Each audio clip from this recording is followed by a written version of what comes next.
జగనన్నే నువ్వు రెగ్యులర్గా బిల్లలు వేసుకోవడం మాత్రం మర్చిపోమాక.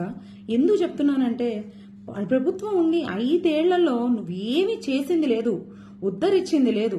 కానీ 2 నెలలు కాకముందే ఇంకా ఈ రోజుకి 51 రోజులు కూటమి ప్రభుత్వం ఏర్పడి, కానీ చంద్రబాబు నాయుడు గారు మాత్రం అన్ని చేసేసేయాలి, రాత్రికి రాత్రే బిల్డింగులు కట్టిచ్చేసేయాలి, రాత్రే అందరికి ఉద్యోగాలు ఇచ్చేసేయాలి, పథకాలు ఇచ్చేసేయాలి. నీలాగా అప్పులు చేసి ఇవ్వటం చంద్రబాబు నాయుడు గారికి చేత కాదు. నువ్వంటే అక్కడ లక్షల కోట్లు, 100 కోట్లు, 1000 కోట్లు అప్పులు తీసుకొచ్చేసేసి నీ ఇష్టం వచ్చినట్టు అప్పులు చేసేసి జనాల మీద రుద్దేశావు. చంద్రబాబు నాయుడు గారు గొప్ప వ్యక్తి.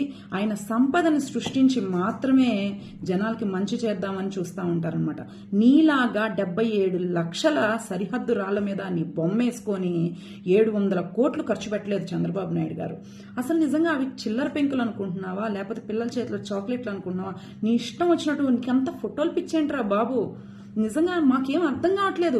77 లక్షల రాళ్లు సరిహద్దుల మీద నీ బొమ్మ వేసుకున్నావంటే నీకెంత అంటే సైకలాజికల్ ఎక్కడ చూసినా అంటే మొన్నేమో ల్యాండ్ టైటిలింగ్ యాక్ట్ తీసుకొచ్చి ప్రతి పాస్ పుస్తకం మీద నా బొమ్మే ఉండాలన్నావు. నీకు ఇంత ఫోటోలు పిచ్చి, రంగులు పిచ్చి ఏంటో నాకు అర్థం కావట్లేదు. ఒక పెద్ద ఫోటో పెట్టుకొని లేకపోతే ఒక పెద్ద విగ్రహం కట్టుకొని దాని కింద నువ్వు కూర్చుంటే బాగుండిద్దేలేమో. లేకపోతే పుట్టుక్కుమని పోయావనుకో విగ్రహాలన్నా కడతారేమో మీ వాళ్ళు. పుట్టుకునన్నా నువ్వు పోనన్నా పోవట్లేదు. మరి ఇన్ని మాట్లాడుతున్న మీకు నువ్వు ఆరోగ్యశ్రీ మీద 1500 కోట్లు అప్పు తీసుకొచ్చావని తెలీదా? విద్యుత్ మీద 1,29,000 కోట్ల బకాయిలు తీసుకొచ్చావు. కాంట్రాక్టుల మీద బకాయిలు తీసుకొచ్చావు. నిజంగా ఫీజు రియంబర్స్మెంట్ మీద 3,500 కోట్లు బకాయిలు తీసుకొచ్చావు.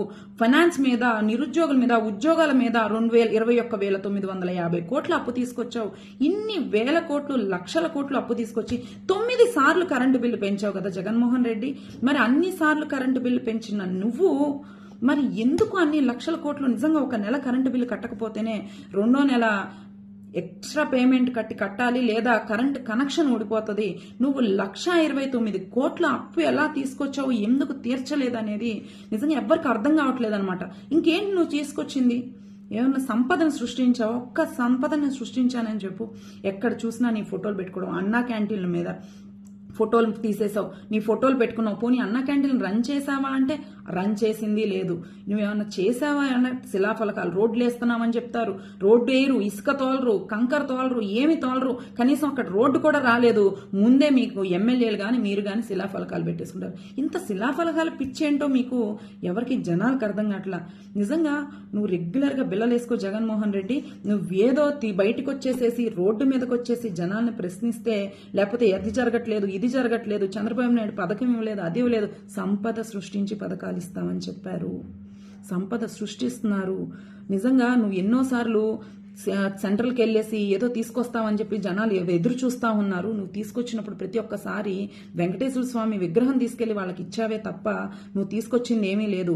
ఈ 50 రోజుల్లోపే దాదాపు 15,000 కోట్లు అమరావతికి తీసుకొచ్చి రాజధాని డెవలప్ చేసే పనిలో కూటమి ప్రభుత్వం ఉంది. ఇవన్నీ నువ్వు గమనించు. నువ్వు ఏది పడితే నిజంగా ఎన్నో రోగాల బారిన పడుతున్నారు ఈ కాలంలో. మొన్నటిదాకా వరదలు వచ్చేసేసి జనాలు, రైతులు ఇబ్బంది పడ్డారు. వాళ్ళ సమస్యల గురించి పోరాడు. ఇప్పటి వరకు నువ్వు చేసింది ఏమి లేదు. ఎన్నో గవర్నమెంట్ హాస్పిటల్స్ లో ఎంతో మంది మలేరియా, డెంగ్యూ వచ్చేసి క్లైమేట్ చేంజ్ వల్ల ఎన్నో ఇబ్బందులు పడుతున్నారు. వాటి గురించి మాట్లాడే తప్ప జగన్మోహన్ రెడ్డి గారు మీరు ఇంకా ప్రభుత్వం ఏం చేయట్లేదు, రాష్ట్రపతి పాలన రావాలంటే నిజంగా నిన్ను ఒక పిచ్చోడిని చూసినట్టు జనం చూస్తున్నారని చెప్పేసి మేము తెలియజేస్తా ఉన్నాము. ఇప్పటికైనా నువ్వు జ్ఞానం తెచ్చుకొని జ్ఞానం పెంచుకో. అంతేగాని ఏవో నీవు పెట్టేసుకొని రాళ్ల మీద, హద్దుల మీద నీ ఫోటోలు వేసేసుకొని, బొమ్మలు వేసేసుకొని జనాలు నన్ను గుర్తిస్తారు అనుకుంటే అది నీ పెచ్చితనం, వెర్రితనం అవుతుందని చెప్పేసి గమనించాలని కోరుకుంటున్నాను.